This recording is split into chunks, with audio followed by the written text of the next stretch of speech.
আমি তো নাবালিকা নই, তাহলে কোন অধিকারে ওর গায়ে হাত দিচ্ছেন? Sorry madam. চলো সাহেব।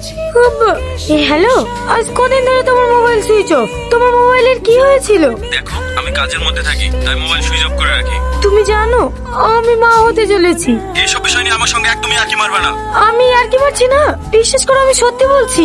তাহলে তুমি কি ভাবছো, ওই বাচ্চা রাখবে না অ্যাবর্শন করাবে? আমি কেন অ্যাবর্শন করাতে যাব? ঠিক আছে, ওই ভাইকে বলো ডাক্তারখানে নিয়ে যেতে, যত খরচা লাগবে আমি পাঠিয়ে দেবো। ঠিক আছে, আমি ব্যস্ত আছি। হ্যালো, রাখলাম। আমার কথাটা শোনো। হ্যালো, শাকিল কি বললো?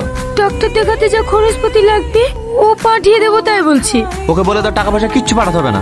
আমার গরিব হতে পারে, ভিখারি নই। আজকে তোমাকে একটা ভালো ডাক্তার দেখাতে নিয়ে যাবো। রেডি হয়ে নাও।